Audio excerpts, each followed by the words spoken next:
L'exercice de l'Union africaine souligne la nécessité de développer les ressources naturelles et particulièrement l'agriculture en Afrique. Le président de la République s'entretient à Malabo avec nombre de ses pairs africains et responsables des institutions internationales participant au sommet de l'Union africaine. Le président de la République, Mohamed Ould Abdel Aziz, président de l'Union africaine, se trouve à Malabo, capitale de la Guinée équatoriale, qui abritera demain les travaux du 23e sommet des chefs d'État et de gouvernement de l'Union africaine. Cet après-midi, il a ouvert par un discours les travaux de la conférence sur la capacité africaine de réponse rapide aux crises. Il s'agit d'un organe créé sur la base de la participation volontaire des États africains qui souhaitent constituer cette force. Devant ses pairs, le président de la République a insisté sur la nécessité pour l'Afrique de faire face aux crises. Excellences, Mesdames et Messieurs les chefs d'État et de gouvernement, Excellence Madame Dr Nkosazana Dlamini Zuma, présidente de la Commission de l'Union africaine, Mesdames et Messieurs, permettez-moi tout d'abord de vous exprimer le plaisir de nous retrouver pour débattre d'un sujet aussi important que celui de notre propre sécurité en Afrique, car vous en conviendrez, la sécurité est le préalable à la paix, à la stabilité.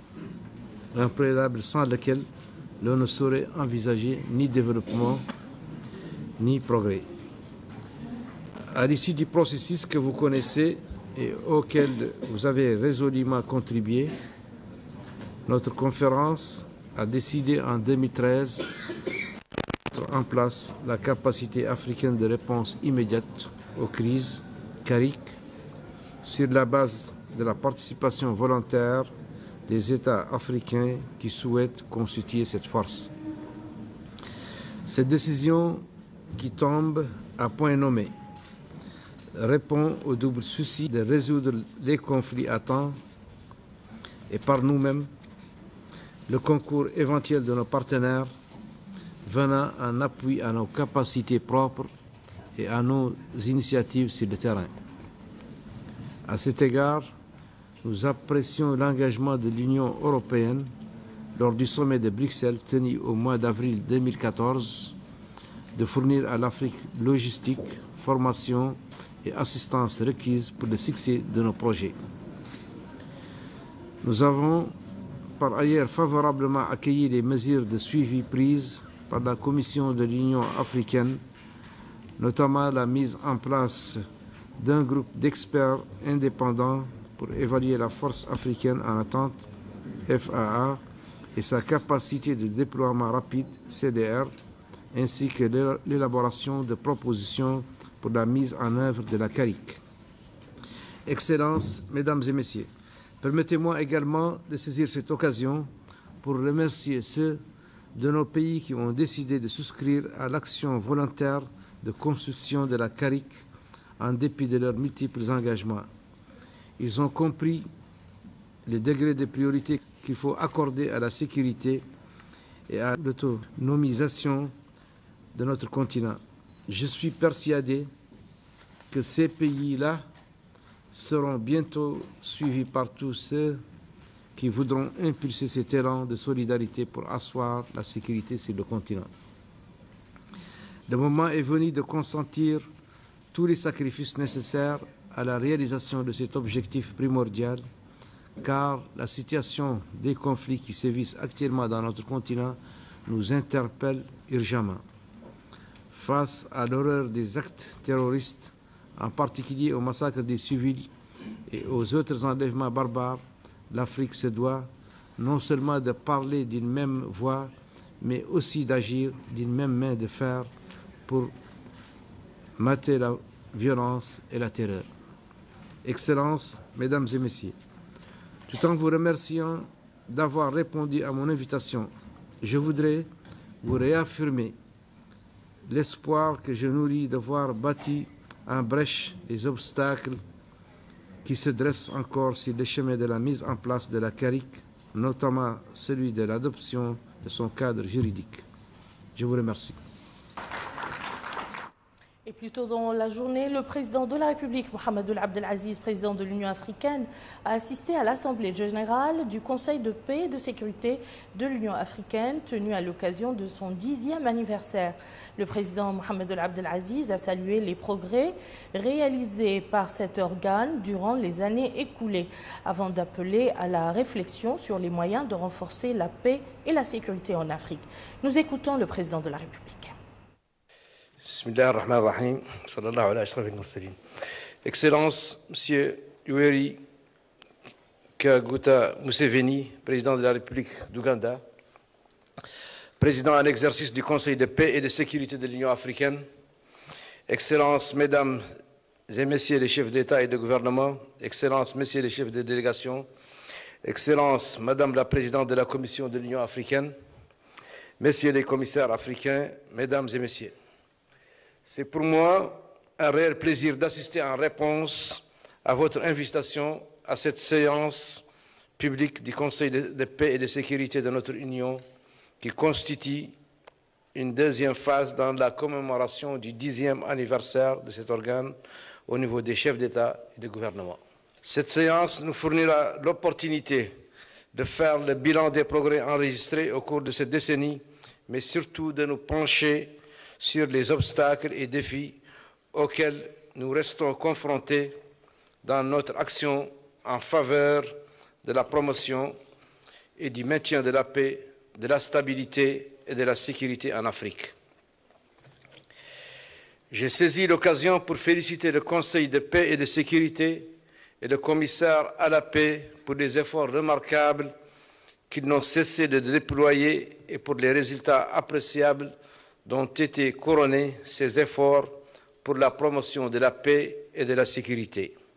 Excellences, Messieurs et Mesdames, convaincus qu'il ne saurait y avoir de progrès ou de développement sans la paix et la sécurité, nous avons doté notre Union d'une série d'instruments pertinents qui constituent l'architecture globale de notre continent en la matière. Si le Conseil de paix et de sécurité, qui en est le principal organe, a enregistré un bilan appréciable au cours de la décennie écoulée, notre ambition exprimée dans la déclaration solennelle du 26 mai 2013 pour une Afrique exempte de conflits nous impose un effort plus soutenu en vue de la mise en œuvre des mécanismes retenus. Qu'il s'agisse de la diplomatie préventive, de l'exploitation de la capacité du Conseil des sages ou de la force africaine de réponse immédiate aux crises CARIC, il s'agit là d'instruments de notre architecture de paix et de sécurité qu'il convient d'opérationnaliser rapidement et intégralement. Notre continent, dans ses différentes régions, a tant souffert des conflits de toutes sortes et de l'instabilité. Ce que ces fléaux ont détruit ou déstructuré en très peu de temps n'est reconstruit que laborieusement et sur une très longue période. La fragilité de la situation des pays post-conflit est là pour nous le rappeler.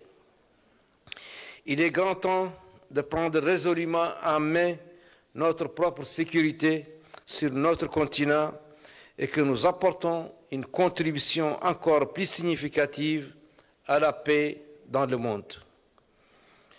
Je tiens à mentionner deux impératifs. Le premier est celui des ressources.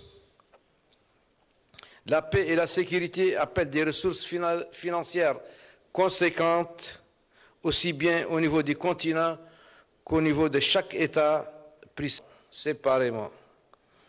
Le second est celui de la coordination, aussi bien avec le système des Nations Unies, en particulier le Conseil de sécurité, qu'avec nos propres communautés économiques régionales et nos mécanismes régionaux. Enfin, je tiens à souligner la gravité des nouvelles menaces que constituent le terrorisme, le grand banditisme et tous les trafics illicites. Ces nouvelles menaces appellent une stratégie globale de l'Union où chacun devra assumer son rôle à la fois séparément, mais aussi dans son cadre régional.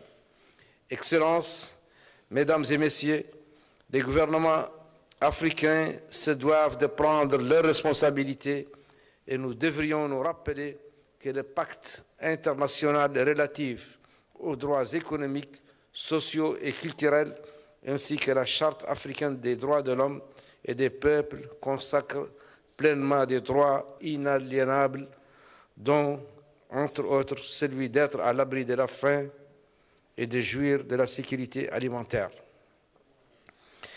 Les événements dramatiques à travers le continent nous rappellent encore une fois que si l'on veut renforcer la sécurité en Afrique, nous devons d'abord mieux la comprendre. J'espère que ce deuxième anniversaire constituera un tournant pour le Conseil de paix et de sécurité qui, fort de son bilan, fera résolument face aux défis et contraintes pour apporter sa contribution à une Afrique exempte de conflits. Je vous remercie.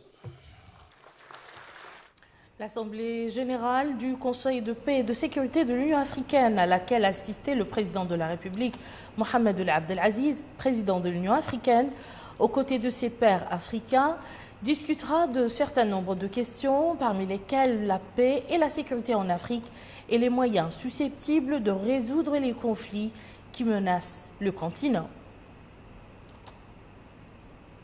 Autre réunion à laquelle le président de la République, président de l'Union africaine, a assisté aujourd'hui à Malabo, celle du Haut Comité de la 31e session de la Commission d'orientation des pays du NEPAD. Mohamed Abdel Aziz, là aussi, a prononcé un discours centré sur l'importance que le continent africain doit accorder au développement de l'agriculture. Bismillahirrahmanirrahim. Excellence, Monsieur Macky Sall, président de la République du Sénégal, président du comité d'orientation des chefs d'État et de gouvernement du NEPAD. Excellence, Messieurs les chefs d'État et de gouvernement. Excellence, Madame la présidente de la Commission de l'Union africaine, Dr Nkosazana Dlamini Zuma. Monsieur le secrétaire exécutif de l'agence du NEPAD, Mesdames et Messieurs. Permettez-moi tout d'abord d'exprimer mes sincères remerciements à mon frère, son Excellence M. Macky Sall, président de la République du Sénégal, président du comité d'orientation des chefs d'État et de gouvernement du NEPAD, et mes vives félicitations pour les efforts louables qu'il ne cesse de déployer à la tête de notre comité.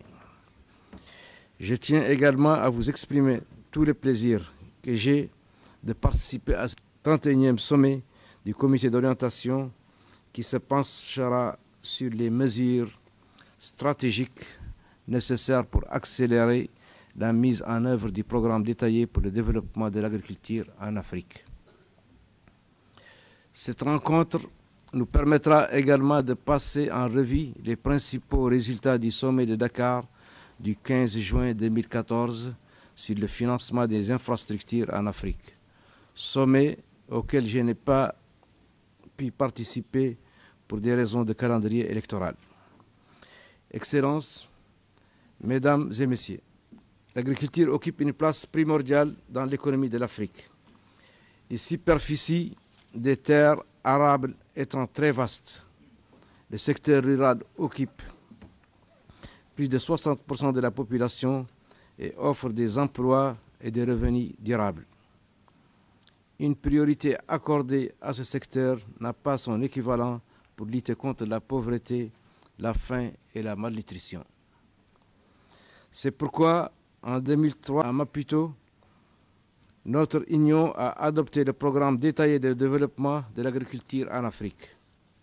Si les objectifs de ce programme sont clairement définis, à savoir la stimulation de la production agricole par l'augmentation du volume des dépenses publiques dans l'agriculture, l'amélioration de la qualité et de la transparence de ces dépenses, la stratégie de sa mise en œuvre nécessite d'être recadrée.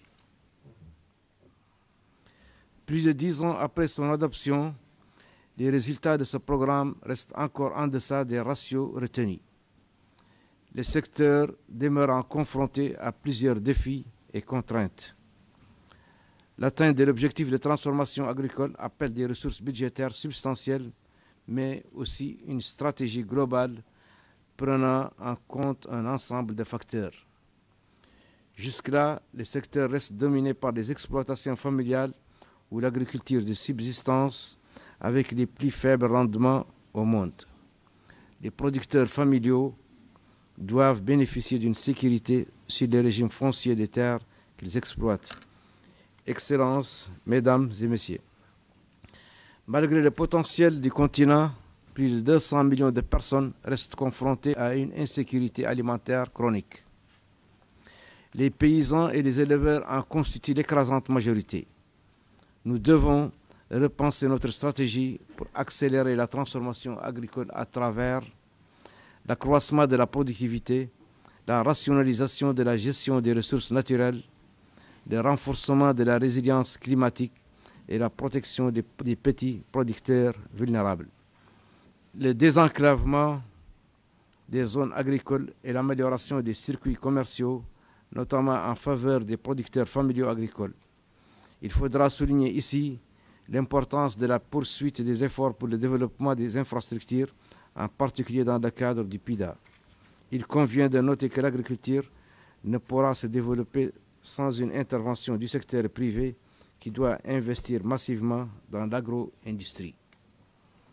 Notre continent dispose d'un avantage certain, celui de la jeunesse de sa population. La jeunesse et les femmes en milieu rural resteront les principaux artisans de la transformation de l'agriculture. Il s'agira d'investir pour stimuler l'attrait du secteur en matière de création d'emplois et de revenus, d'éliminer les disparités entre les genres. Excellences, Mesdames et Messieurs, permettez-moi de conclure en souhaitant que ce 31e sommet du comité d'orientation des chefs d'État et de gouvernement du NEPAD aboutisse à des résultats à la hauteur de nos ambitions. Je vous remercie. La 31e session de la commission de haut niveau du NEPAD était l'occasion pour son président en exercice Macky Sall, président du Sénégal, d'annoncer que la présente session accorde la priorité à l'agriculture et au changement climatique. Cet après-midi, le président de la République s'est entretenu avec son homologue sud-africain Jacob Zuma. Les chefs d'État ont discuté de l'ordre du jour du sommet africain, des moyens de renforcer la coopération bilatérale et des questions d'intérêt commun. Autre audience, celle accordée par le président de la République à une mission conjointe du Congrès américain, coprésidée par Frank Harris, vice-président du Congrès américain chargé des affaires africaines, et Madame Smith, directrice du développement démocratique et de l'action humanitaire. L'entrevue qui s'est déroulée en présence du directeur de cabinet du président de la République et de notre ambassadeur à l'Union africaine a porté sur les relations de coopération afro-américaine à la lumière du sommet conjoint entre les deux parties qui aura lieu à Washington en septembre prochain. Le président de la République, président de l'Union africaine, a par ailleurs reçu ce soir à Malabo Michel Sidibé, directeur exécutif du PNUD pour la lutte contre le sida.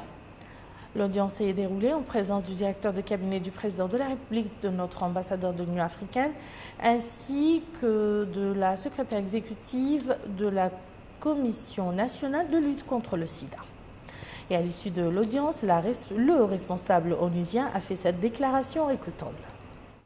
Vous savez, le président de la République, encore une fois, a insisté sur la question de la justice sociale, les questions de redistribution des opportunités, comment faire en sorte que le social, la santé, l'éducation peut être à la base de nos investissements pour atteindre nos désirs d'une société avec plus d'équilibre, une société sans conflit et faire en sorte que la sécurité soit à la base de notre développement. Mais tout cela, il le fait en tant que président, bien sûr, de l'Union africaine, mais aussi en tant que président de la commission qui s'occupe de la lutte contre le sida, les maladies en général.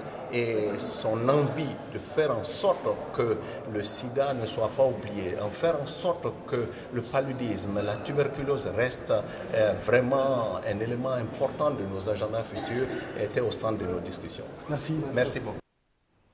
Le président de la République, Mohamed Abdel Aziz, président de l'Union africaine, est arrivé hier soir à Malabo pour présider le 23e sommet ordinaire des chefs d'État et de gouvernement de l'Union africaine. Il a été accueilli à son arrivée à l'aéroport de Malabo par une délégation gouvernementale équato-guinéenne de haut niveau. Le président de la République a fait l'objet également d'un grand et chaleureux accueil de la part de la colonie mauritanienne établie en Guinée équatoriale.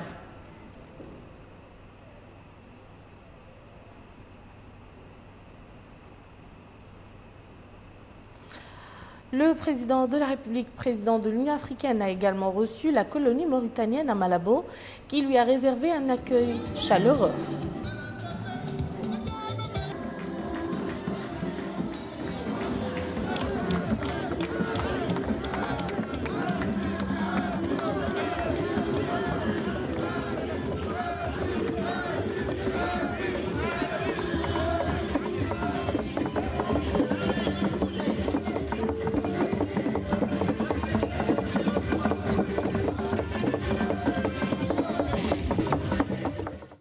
Ici à Nouakchott, le chef d'état-major général des armées, le général de division Mohamed el-Cheikh Mohamed Ahmed, a reçu en audience le chef d'état-major des armées françaises, le général d'armée Pierre de Villiers, qui séjourne actuellement dans notre pays. La rencontre a porté sur les perspectives de la coopération mauritano-française dans les domaines de la sécurité et de la défense. Toujours cette fois-ci entre notre pays et les États-Unis d'Amérique qui ont offert 2 avions à notre armée de l'air. Les 2 avions ont été réceptionnés par le général de brigade Hanan Naoul Sidi, chef adjoint de l'état-major général des armées, en présence de la chargée d'affaires de l'ambassade des États-Unis d'Amérique à Nouakchott. Mohamed Abdallah Yabe nous en dit plus. Madame Anis Redik, chargée d'affaires de l'ambassade des États-Unis d'Amérique en Mauritanie, a co-présidé avec le général de brigade Hanan Naoul Sidi, chef d'état-major général adjoint des armées mauritaniennes. Aujourd'hui, à la base aérienne de Nouakchott, la cérémonie de remise de 2 avions militaires, dont du gouvernement américain à l'armée mauritanienne. Au cours d'un échange d'allocutions à cette occasion, le général de division Michael Kingsley, commandant en chef adjoint des forces armées américaines pour l'Afrique et le colonel Mohamed Ould Haritani, chef d'état-major de l'armée de l'air de la République islamique de la Mauritanie, ont salué le niveau élevé de coopération militaire entre les 2 pays, particulièrement dans le domaine de la lutte contre le terrorisme. Ce don d'une valeur globale de 21 millions de dollars américains englobe 2 aéronefs de type Cessna 208. Munis d'équipements spécialisés et d'un important lot de pièces de rechange. Grâce à leur système intégré de surveillance et de communication moderne, ces avions permettront d'accroître les performances opérationnelles de l'armée de l'air dans le cadre des missions de défense, de surveillance maritime et de lutte contre les trafics. Le partenariat entre les gouvernements mauritaniens et américains est basé sur des valeurs partagées de paix, de sécurité et de respect mutuel. Et la remise de ces avions constitue aujourd'hui un jalon supplémentaire dans le renforcement des liens d'amitié et de coopération qui unissent les 2 peuples. Au chapitre de la coopération économique, notre pays et le Fonds cohésien de développement ont signé ce matin une convention de prêt d'un montant de plus de 6 milliards de guias. Cette enveloppe vise à soutenir les efforts de la Caisse de dépôt et de développement en matière de financement et d'exécution des micros et de moyens projets économiques. Abdelrahman Hamad. Par la signature de cet accord de prêt entre notre pays et le Fonds cohésien de développement économique arabe, la Caisse de dépôt et de développement CDD bénéficie d'un montant de 6 milliards 300 millions de guias destinés au financement des moyens et micro-projets générateurs de revenus. L'accord a été signé côté mauritanien par la ministre du Commerce, de l'Industrie, de l'Artisanat et du Tourisme, Mme Naham Tadioul Mouknas, ministre des Affaires économiques et du Développement par intérim, côté cohésien, le directeur régional des pays arabes au sein du Fonds cohésien, M. Abdallah Sakar. Dans un mot prononcé pour l'occasion, la ministre des Affaires économiques et du Développement par intérim a remercié le Fonds cohésien pour cet appui qui va renforcer davantage les efforts du gouvernement dans le développement économique et social. De son côté, le directeur régional adjoint des pays arabes au sein du Fonds cohésien a estimé que ce financement offrira de nouvelles opportunités d'emploi et réalisera une valeur ajoutée, renforçant ainsi l'économie nationale. À noter que cet accord de financement vient s'ajouter à d'autres projets de développement d'envergure financés par les fonds cohésiens comme l'approvisionnement de la capitale en eau potable, la construction du campus universitaire ou encore le deuxième tronçon de la route Néma-Fassala. Les traitements juridiques et judiciaires des conflits de sécurité sociale, c'est le thème d'un atelier organisé ce matin au profit des magistrats par le club du même nom, en collaboration avec la Caisse nationale de sécurité sociale. Les participants à cette rencontre ont suivi au cours de cet atelier des exposés portant sur les différents textes juridiques régissant la Caisse nationale de sécurité sociale. Boubacar Wailaba. Le régime mauritanien de sécurité sociale couvre les travailleurs salariés contre les risques de vieillesse, invalidité, accidents de travail, maladies professionnelles, prestations familiales. Mais ce régime a besoin aujourd'hui d'un dépoussiérage. Et c'est l'objectif de cet atelier.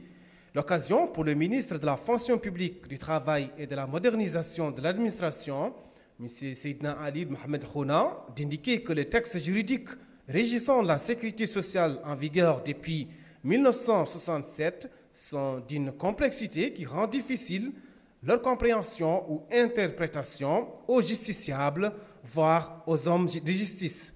Il a insisté sur l'importance d'améliorer ces textes afin de protéger les retraités et les victimes d'accidents de travail et d'assurer leur prise en charge. De son côté, le ministre des Affaires islamiques et de l'enseignement originel, M. Ahmed El-Neini, ministre de la Justice par intérim, il a souligné que l'organisation de cet atelier témoigne de l'intérêt accordé par les pouvoirs publics aux travailleurs exposés aux risques. Auparavant, le directeur général de la Caisse nationale de sécurité sociale, M. Mohamed Ali Ould-Dedaou, il a mis l'accent sur les problèmes dont souffre cette institution, notamment la complexité de l'arsenal juridique qui la régit. Un arsenal juridique qui a besoin aujourd'hui d'un plan de modernisation. Au niveau de la CNSS, nous sommes régis par des textes juridiques qui datent depuis les années 60. Et pour l'occasion, ces textes ont fait l'objet d'un atelier de toilettage en collaboration avec le Bureau international du travail en 2013. Et nous sommes en train de changer beaucoup de choses à ce niveau. Mais il faut bien savoir que les textes juridiques de base qui gèrent le régime de sécurité sociale en Mauritanie sont des textes extrêmement techniques, donc qui sont difficilement compréhensifs pour beaucoup de gens. La protection sociale est l'un des facteurs fondamentaux de la lutte contre la pauvreté et l'exclusion. Elle contribue fortement à la cohésion sociale, là où elle est réellement protectrice et intégratrice.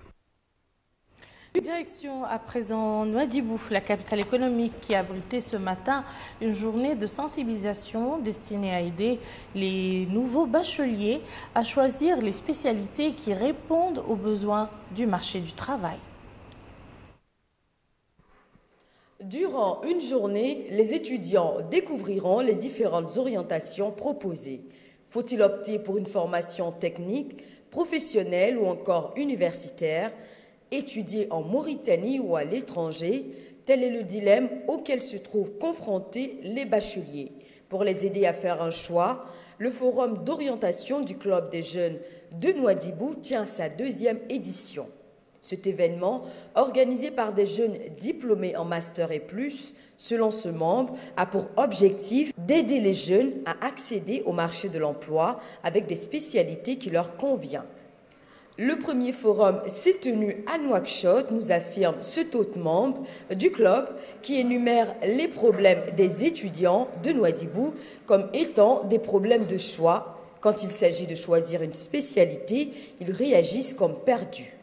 Cet atelier aura permis aux jeunes bacheliers participants de profiter de l'expérience des professionnels et d'être orientés dans leur choix. Cet organisateur affirme qu'il présente les différentes spécialités qui s'ouvrent aux jeunes après le bac, leur permettant ainsi de faire un choix convenable. De ce séminaire, ils auront discuté et suivi des exposés sur les spécialités relatives au commerce extérieur, à la médecine, en génie pétrolier et les caractères de l'étudiant dans la période universitaire. Et nous restons toujours à Nouadhibou, notre capitale économique, mais cette fois-ci pour parler des activités des partis politiques. Une cérémonie est organisée hier par un groupe qui déclare à la fois son retrait du parti Al-Mustaqbal pour rallier l'UPR. Les intervenants au nom du groupe déclarent que leur ralliement à l'UPR vient apprécier les acquis économiques réalisés par le pays au cours du premier mandat du président de la République, Mohamed Abdel Aziz. À son tour, Sidi Ould Zeine, intervenant au nom de l'UPR, a souhaité la bienvenue à ce groupe. Sidi Ould Zeine, membre du bureau exécutif de l'UPR, n'a pas manqué d'affirmer aura bien sa place au sein du parti. Coup d'envoi hier d'une rencontre organisée par la jeunesse du parti Tawassoul, une ouverture qui a connu la participation des leaders de ce mouvement et des représentants des partis politiques nationaux et internationaux. L'occasion pour le président du mouvement des jeunes du parti de déclarer que la rencontre visait à contribuer à la formation et créer un climat propice pour discuter des questions intellectuelles et culturelles de la nation. À son tour, M. Mohamed Jamil Mansour, président du parti Tawassoul, a apprécié la participation particulière des leaders des partis politiques nationaux et internationaux. Ainsi donc prend fin cette édition. Je vous en rappelle les principales informations. Le président de la République, président de l'Union africaine, appelle dans un discours prononcé devant l'Assemblée générale du Conseil de paix et de sécurité de l'Union africaine à réfléchir sur les moyens permettant de garantir la sécurité et la paix en Afrique. Et devant la 31e session de la Commission d'orientation des pays du NEPAD, le président en exercice de l'Union africaine souligne la nécessité de développer les ressources naturelles et particulièrement l'agriculture en Afrique. Le président de la République s'entretient à Malabo avec nombre de ses pairs africains et responsables des institutions internationales participant au sommet de l'Union africaine. Merci, Madame, Monsieur, de nous avoir suivis. À demain, Inch'Allah.